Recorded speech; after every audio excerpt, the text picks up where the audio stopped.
In today's episode, we're talking about why your inner child refuses to be rich. Why do you refuse to be rich? Let's find out.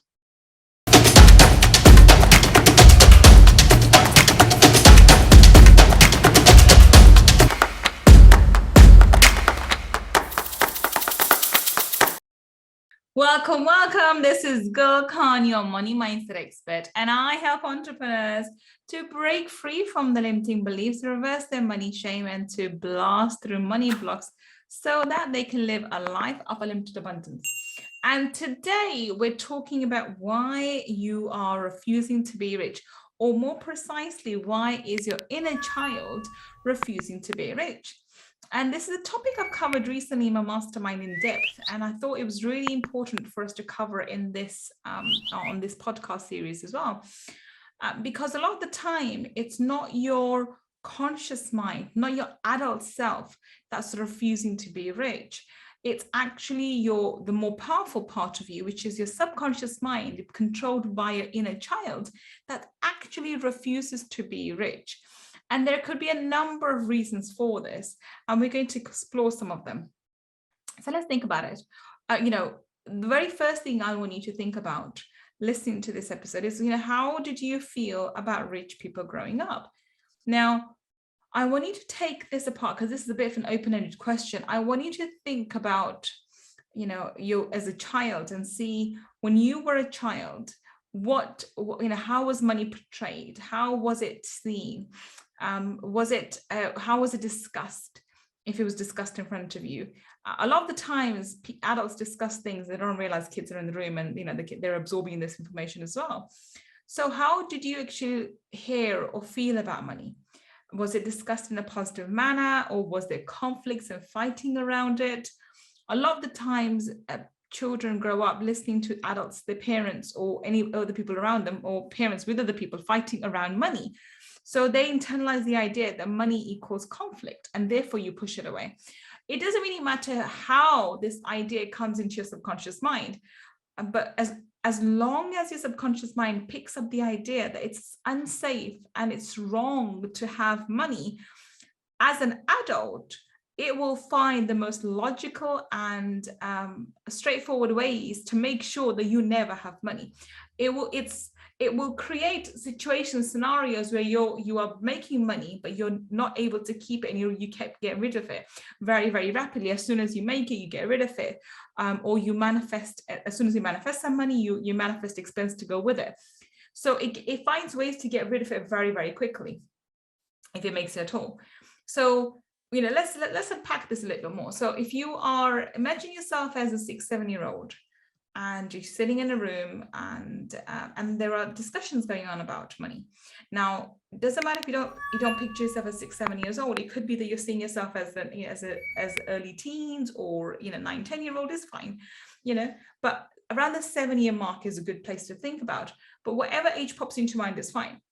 Think of yourself in this age, and see and hear what's being discussed with regards to money. Is there an argument going on, or is there stress because of lack of money? Are there other issues coming out of money? And money can bring a whole heap of emotions to surface that we don't even acknowledge on a day-to-day basis. So our parents could be arguing about money. If we come from divorced families, then there's usually an argument about child maintenance, about alimony, and money being paid over to look after the kids, depending on which partner has it. There's other ways that you can be traumatized as a child because of your parents' money stories. So if your parents were in lack and scarcity, you would have that as an issue anyway. If your parents were very scared with the money, you would have that as an issue.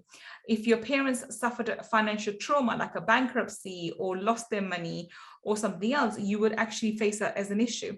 I recently came across one of the most unique situations where we unraveled that this one person had 3 generations of trauma around financials.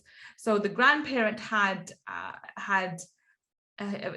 this individual's grandparent had a trauma, and they lost money at one particular age. They lost all the money at that age. And then his father also lost money and, you know, became financially, we can say, ruined at the similar age. And then now he is at the same age, and he too has gone through financial trauma around the same age. And when he unpacked it, we realized 3 generations have gone through the same financial trauma at the same exact age timeline. And this is a generational trauma that has now, you know, sort of taken over their timelines and their actually, unfortunately, their DNA. And that has to be cleared. And I hope he clears it very, very quickly. So that could be the reason why you've got this issue with money, that it doesn't matter what you do, what you try, you're not going to make it. Another thing, this is a bit more common, you know, this was a unique example, and it's commonly known that if your parents are bad with money, you probably will be as well. But now this is the one thing that is not addressed, and which I talk about in my mastermind quite a lot, is how money is portrayed in the media that we read or see. For example, books, TV programs, movies, educational system, you know, how are rich people seen and portrayed? They're actually seen in a really, really awful way. You know, think of this way, you know, how are, you know, I remember that I think was it Gulliver's Island or no, Treasure Island, I can't remember. There's a program that came across that was, I think it was, the name escapes me now, but there was a group of people stranded on an island, and the awful one was a rich person. But pick up any program and you'll see that the rich are portrayed as mean, greedy, selfish, conceited, entitled, etc., etc. And the hero of the story is always a middle-class, hard-working individual. Somehow, you know, the rich person is evil and doesn't deserve to have the money, but has all the money. And the person who deserves to have money doesn't have any money because, and the irony is, if the person who supposedly deserves to have money actually ends up having money, then he or she is portrayed to turn into an obnoxious idiot anyway. And that's the way the media portrays it. So pick up any Hollywood movie, pick up any book. The rich are always portrayed as, you know, these awful, conceited, arrogant people. Now, if that's the image that you've grown up with as rich people, would you want to be rich? Would you allow yourself to be rich? Would your inner child ever want to be like those people? If you're in your home and your family or extended family or relatives or friends, parents, or your school teachers are discussing rich people and talking about them in a very derogatory manner and thinking they're odious, right? Why would you want to be someone like that? You know, why do you want to be repulsive like that? Why would you ever want to be associated with someone like that?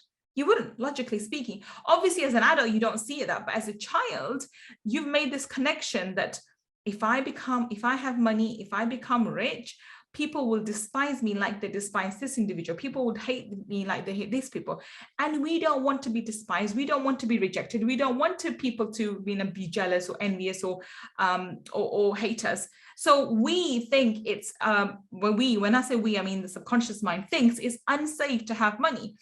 And if and when the subconscious mind internalizes the idea that it's not safe to be rich, I promise you, it will do whatever it is within its power to make sure that you do not have money. And if money does come your way, you get rid of it very, very quickly. Okay, it will do that. It will do that.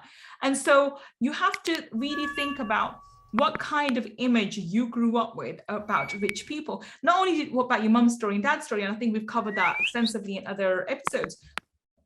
Today specifically is around how you saw rich and wealthy people. What was your idea about them?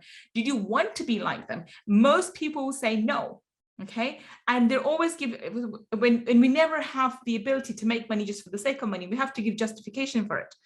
And I don't give justification for it. I want money because I want money. What I do with it is my business, you know, and what I know where I want to use it, how I want to use it. But I don't have to give a justification why I want money. I just want money. I want to make money. And in order for me to make lots of money, I have to, you know, find solutions to so many people's problems. That's the only way you can make money, is by providing a solution, right? So why do I have to give you a justification for having money? I'll give you another example that I read today, and I thought it was very, very brilliant. it was a LinkedIn post, and this gentleman shared an image of his plane, and he said that somebody made a comment like, if I, the amount of money that you spent on this plane, God knows how many families it could have fed. And that gentleman gave back a brilliant reply. And he said, well, I don't know how many families that could have been fed by the money, that I spent on buying the plane. But I know a lot of families were fed when this was in the design stage, and then further, families were paid, were fed when it was in production, and then further families were paid when it was, when it came into, when it was brought over to me. And even now, the regular maintenance and the interior design and the day-to-day upkeep feed a lot of families. And then on top of that, the fuel and the people responsible for flying and everything else that goes along with maintaining and keeping and running this plane feeds a lot of families. So the mindset of this individual is not to give hands out, not to give people food so that they can feed for one day, but provide job opportunities and provide opportunities in a way people can feed for themselves for the rest of their life. And I agree with that. I don't believe you should be just giving people. Of course, you give charity and so forth, but most of the time I would encourage people to create opportunities for these individuals so they can feed themselves and their families forever and live their lives with dignity. I think this is the mindset that we need to get into. But if we don't like the rich, we can think, what an arrogant person to have a plane. Whereas I know that that's one of my goals, that I will eventually have my own plane. Reason is because you can save so much time. I can do my work on the plane. I won't be bothering going into wasting time going in and checking into the airports and all of that stuff. And I can fly wherever I need to go and be international the way I need to be. That will save me time. Plus, I would create job and opportunities for my pilot and for everybody else who maintains the plane and so forth, right? That's the way you need to be thinking, but that's not how the average person thinks. And the reason is because you have a preconceived idea of what rich people think, believe, and behave. And that idea is usually very, very odious. It's very repulsive, and you don't really want to be like that. Therefore, you refuse to be rich, and you continuously inside of you refuse to be rich. Now, externally, you may be seeing affirmations, maybe you're doing all this meditation and whatever else, but your inner child saying, I'm not listening. I don't want to be rich. I don't want to be rejected. I don't want to be the way other people to talk about me the way, the way we think about other people, the way I'm thinking about other people. I don't want other people to think about me like that. I don't want other people to reject me the way I reject these rich people. See what I mean, right? So because of that, you are refusing to be rich. And when your internal mind, when your subconscious mind makes up a decision that it's not safe and it's never going to be rich, you can try anything. And I mean anything, any strategy, whatever you want. Your subconscious mind would always win. You will never be able to become rich until that this subconscious mind has been reprogrammed. Why? Because your conscious mind, your adult mind, is so weak and so small in comparison to your subconscious mind, your inner child, which is huge. It's like, I always give the example, like I think it was Bob Proctor who gave me this example. It's like having a plane and a pilot. Your conscious mind is the pilot and your subconscious mind is the plane. And the plane has been programmed to go from here to New York. Now you can do whatever you try, but on the wheel and trying to direct the plane to go to Tokyo. But until and unless you reprogram the actual plane, the plane is going to readjust. It can swerve towards Tokyo for maybe a few minutes, but then it will readjust its course and go back on course and back in line towards New York. That's how your mind is. Your mind is geared towards lack and scarcity. You are designed, because of your background, because of your upbringing, because of what you've been exposed to as a child, to go towards lack and scarcity. So maybe temporarily you bring in money, maybe temporarily you see success, maybe temporarily you're able to have money, but eventually you will go back to what's your norm, which is lack and scarcity. So you'll find logical ways. I'm not saying you're going to spend it, but you will find logical ways to get rid of this money very, very rapidly. And you think, what happened? Where did the money go? I made it, but I've lost it and I don't know how I lost it, right? That's the scenario I find a lot of people in, and that's the scenario that people find themselves. And this, by the way, there is no magical thing that one day you're going to break free from this cycle. It doesn't work that way, guys. You have to actively break this cycle yourself. Otherwise, you are in this perpetual cycle of making money, losing money, making money, losing money forever. Okay, you have to break it. No magical being is going to come down and break this cycle for you. So this is very important that it's very important that you realize you have to break this cycle and choose your destiny yourself, and don't let your inner child, which was misguided, which was not fully developed when it internalized the idea, but it has internalized the idea that being rich is dangerous. You need to now reprogram it so that it now feels comfortable, happy, and actually wants to be rich. And guys, now here's the key. If you can reprogram your mind and make sure that your mind feels safe around being rich, is comfortable being rich, is happy being rich, your subconscious mind will find ways for you to become really, really wealthy very, very quickly. Well, on that note, I'm going to wrap it up. I hope you enjoyed today's episode. If you did, please do leave us a review. I will be back with another episode. And until the next time, this is Gull Khan signing off. Take care and bye for now.